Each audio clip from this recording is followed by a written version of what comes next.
కవుల కంటే తుహిన కర్పూర నిభకీర్తి తెచ్చిరెవరే నీకు తెలుగు తల్లి. సాహితీ తరంగ సంగీత రసధుని దేశ భాషలందు తెలుగు లెస్స. నన్ను రామకృష్ణమాచార్యులు కవుల గురించి అంత గొప్పగా చెప్పారు.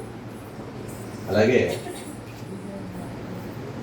అధ్యక్షత వహించిన నందిని సిద్ధారెడ్డి గారు మొత్తం సభని అంతా చిలికి వెన్న తీసి మా చేతిలో పెట్టేశాడు. ఇంకెవరికి ఏమి మాట్లాడుకోవడం లేకుండా. సహజంగా ఆయన అద్భుతమైన వక్త, గొప్ప రచయిత. ఇవాళ అంటే జనరల్గా సినిమా పరిచయం, సినిమాలో రచయితకి నారాయణ రెడ్డి గారితో పరిచయం ఉంటుంది. చాలా ఆత్మీయమైన పరిచయం. నేను ఏ కావ్యం రాసినా, ఏది రాసినా ముందు అక్కడికి ఆయనకి వెళ్ళి వినిపించేవాడిని. ఆయన కొన్నిసార్లు తట్టుకోలేక ఆనందంతో శబాష్ శబాష శబాష్ అనేవాడు. అతనికి నారాయణ రెడ్డి గారిని నేను తెలంగాణ మాట్లాడితే ఇది అంత ఇష్టం. ఎంత సహజంగా మాట్లాడతావా అని. మరి ఇక్కడే పుట్టి పెరిగిన వాడిని కదా సార్. కాకపోతే మా పేరెంట్స్ వాళ్ళు వెస్ట్ గోదావరి. ఇవాళ ఎంత గొప్ప సభ అంటే ఇవాళ జనరల్గా బాగా డబ్బున్న వాళ్ళు పురస్కారాలు చేస్తుంటారు. ఇందాక నందిని వారు చెప్పినట్టు. కానీ కేవలం అభిమానం మాత్రమే ఉన్నవాడు చేసిన మహాపురస్కారం ఇది. ఇంతమంది కవుల్ని సేకరించి పైగా ఒక్కొక్కళ్ళు ఒక్కొక్క వాళ్ళ రంగాల్లో వాళ్ళ కవిత్వాలు మహా ఉద్దండులు అలాంటి వాళ్ళని తీసుకొచ్చి ఆత్మీయ ఒక కుటుంబం అంటే చాలా ఆత్మీయ సత్కారం. లేదా ఎల్బీ స్టేడియంలో భూగుణ భోంతరాలు దద్దరిల్లేలా కాకుండా ఉన్న తనలో అంటే నాకు ఏమనిపించిందంటే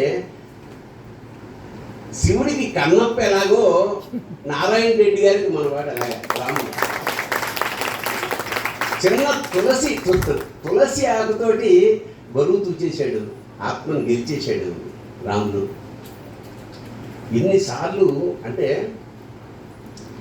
ఒక విసుగొచ్చే ఎన్నిసార్లు ఫోన్ చేశాడు నాకు, ఇవాళ రావాలని.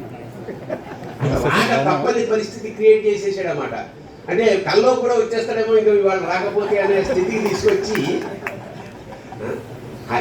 అతని భక్తికే అసలు భక్తి కోసం అయినా. ఎందుకంటే మనకి చాలామంది అభిమానులు ఉంటారు, కానీ ఏ కవి జీవితానికైనా ఏ కవికైనా ఒక్క రాముడు అంటే అభిమానం ఉంటే చాలా ఎంతకన్నా కావాలా. అక్కడ ఏ సభ చేయగలే నిత్య స్మరణ నారాయణ రెడ్డి గారు. అలాగా ఒక ఆత్మీయ ఇష్టంతో చేస్తున్న సభ కాబట్టి నన్ను ముందు మాట్లాడమంటే ఎందుకు మాట్లాడలేదంటే ఇవన్నీ కూడా చూడాలని నేను. ఎందుకంటే ఒక కవిని గౌరవించిన సమాజం సంస్కారవంతంగా ఉంటుంది. కవి ఉపకారం ఏమో చేయలేకపోవచ్చేమో, కానీ చస్తే అపకారం మాత్రం ఎవరికి చేయని అపారమైన నమ్మకం. ఎందుకంటే కీర్తిశేషుల్లో బయలుపాట్ల అన్యాయం కూడా చేయగలరు అని కవులు అంటాడు. అంత చేస్తాడా? చేయడు. కన్నీరు నింపుకుని రాస్తున్న వాళ్ళంతా. చేత ఇలాంటి కవులని ఆత్మీయంగా సత్కరించుకున్న ఈ వేడుకలో పాల్గొనడం ఇట్స్ ఎ మెమరీ. పైగా మనకి ముఖ్యంగా భానుబంటి వారు కవుల కష్టంలో ఒక వ్యాసం రాశాడు. అందులో ఎంత బాగా రాస్తాడంటే భారతీయ ఈ దేశంలో కవుల్ని గౌరవించినట్టు ప్రపంచంలో చాలామంది మనకు గత 10-15 ఏళ్ల క్రితం కవి అంటే మాసిన గడ్డం, చిరిగిపోయిన లాల్చి ఇలాగే ఉండేవాడు. కానీ అది కూడా మారింది వాడ. ఎందుకంటే కవిత్వం మనకి ఏనాడు వృత్తి కాదు, ఇక్కడ ప్రవృత్తి మాత్రమే. అంచేత ఇవాళ అడుక్కు తినేంత స్థాయిలో కవి ఎవడూ లేడు. హాయిగా ఉన్నారు అందరు కవులు వాడు. ఇవాళ ముఖ్యంగా చెప్పదలుచుకుంటే తెలుగు సినిమాలు పూర్వం కవి అని పిలిచేవారు రచయితని. ఎందుకంటే అతనే మాటలు రాసేవారు.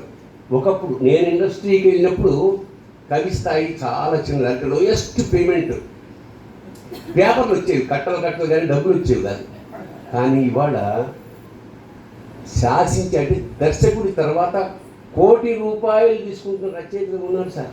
కోటి రూపాయలు తీసుకుంటున్న రచయితలు ఇవాళ ఉన్నారు. అది చాలా చాలా హర్షించదగ్గ పాయింట్. అంచేత కవుల కష్టాల్లో ఏం రాస్తాడంటే, ఇక్కడ దండపెండేరం దొరికి కాళ్ళు కడిగి నెత్తిని చదువుకున్నారు ఒకప్పుడు కవులకి. ఇక్కడ పల్లకీలు మోసారు. నన్నయ్య లాంటి వాళ్ళు కనపడితే ఏనుగు దిగొచ్చి తనతో పాటు కూర్చోబెట్టుకున్నారు. సో ఇలాంటి పరిస్థితులు ఇక్కడ ఉన్నాయి. విదేశాల్లో ఒక కవి బాధపడతాట, రాత్రిపూట పిల్లిలా నా కళ్ళు వెలిగినా బాగుండు, దీపం లేకుండా రాసుకునేవాడిని అని ఒకటంటే. ఇలియడ్ లాంటి మహాకావ్యాలు, ఒడస్సీ లాంటి కావ్యాలు రాసిన హోమరు 4 వీధుల అవతల హోమర్ నాటకాలు ఆడుతుంటే 4 వీధుల యువతల హోమర్ అడుక్కు తింటున్నాడట. He was literally begging on streets. ఆ స్థితి ఏనాడు కవికి లేదు, ఇంకెప్పుడు రాదు. ఎందుకంటే పాపం అల్ప సంతోషి ఏమి ఇచ్చారండి కవికి? ఒక దండ, ఓ శాలువ, చిన్న ముక్క, అంతే. బట్ ఇది ఈ స్ఫూర్తితోటి ఇంకొక కావ్యం సృష్టించబడుతుంది ఆ కవుల దగ్గర. ఇంత అల్ప సంతోషే వాడిని కాపాడుకోవాల్సిన బాధ్యత సమాజానికి.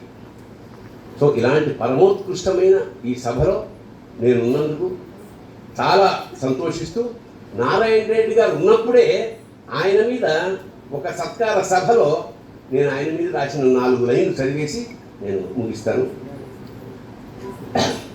హనుమాజీపేట తెలంగాణ ప్రాంతంలో ఆయన అన్ని చెప్పేవాడు. జొన్న రొట్టె మీద వెన్న పూస పూసినారే,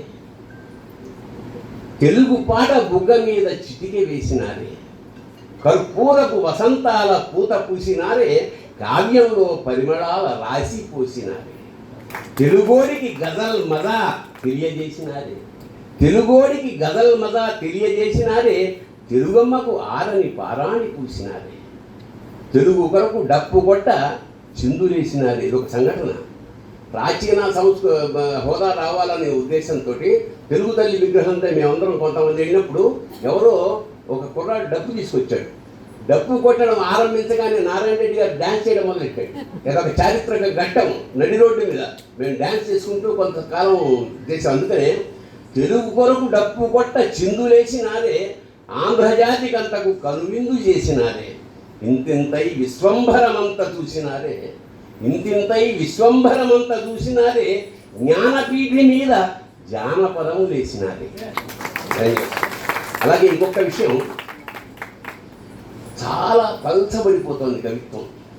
ఏదైనా పుస్తకం తీస్తే పట్టుమని 10 లైన్లు ప్రాసలు తప్ప. ఇందాక చెప్పారే చెల్లికి మళ్ళీ పళ్ళి, అది సెటైర్. అంటే ప్రాస వేస్తేనే కవిత్వం అనే ఒక దౌర్భాగ్య స్థితి ఉందని చెప్పడం కోసం ఒక గుండా గుడి చేత కవిత్వం రాయించారు అక్కడ ఆ సినిమాలో.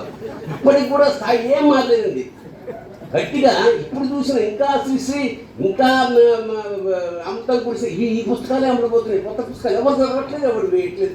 అంటే అంత దమ్ము లేని కవిత్వం వస్తున్న క్రమంలో నేను రోజు బాధపడుతుంటే సడన్గా లాస్ట్ ఒక 10 రోజుల క్రితం, 4 రోజుల క్రితం నేను ర్యాండమ్గా ఒక పుస్తకం తీస్తే అనేక వచనం అనే బస్సు శ్రీధర్ బాబు కవిత్వం కనబడింది. అది చదివి టన్నైపోయా. ఎంత వారాయిసడినా ఈ దశాబ్దంలో ఉన్నతోన్నతమైన కవిత్వాల్లో అనేక వచనం ఒకటి. నేను ఖచ్చితంగా చెప్తున్నాను. ఆ పుస్తకం ఎంత ప్రేమించానంటే అది పట్టుకొచ్చాను కూడా ఆయన చూపించడానికి. ఆయన వస్తున్నారని చాలా ఆనందించాను వాడు. సో అలాగా మంచి కవిత్వం రావాలి. ఎందుకంటే కవిత్వ లక్షణం ఏమిటంటే మనిషిని మనిషిని కనీసం మనిషిగా చేయండి. ఆ స్థాయికి వాళ్ళు దిగిజారం. అలాగా మరొకసారి ఇంత గొప్ప కార్యక్రమాన్ని నిర్వహించిన మా రాములకి, ఆ సమాజం, రంగయ్య గారు ఎంత బాగా ఇంట్రడ్యూస్ చేశారండి. కాకపోతే కొంచెం స్పీడ్ ఎక్కువైంది, కానీ అద్భుతంగా ప్రతి వాళ్ళని సారం పట్టేసి ఎంత మంచి వాయిస్. సో ఇలాంటి సభలో నేను కూడా ఉన్నందుకు మరొకసారి అందరికీ నమస్కారం చేస్తూ, అన్యతా భావించకండి, నాకు వేరే ప్రోగ్రాం ఒకటి ఉన్నది. అయినా సరే కేవలం మళ్ళీ చెప్తాను, రాముల కోసం, నారాయణ రెడ్డి గారు రాముల కోసం నేను ఇక్కడికి వచ్చాను. ధన్యోస్మి, శివోహం. ధన్యవాదాలు సార్. డాక్టర్ ఒక్క నిమిషం సార్, సత్కారం ఒక్కటి సార్ మీ చేతుల మీదుగా చిన్న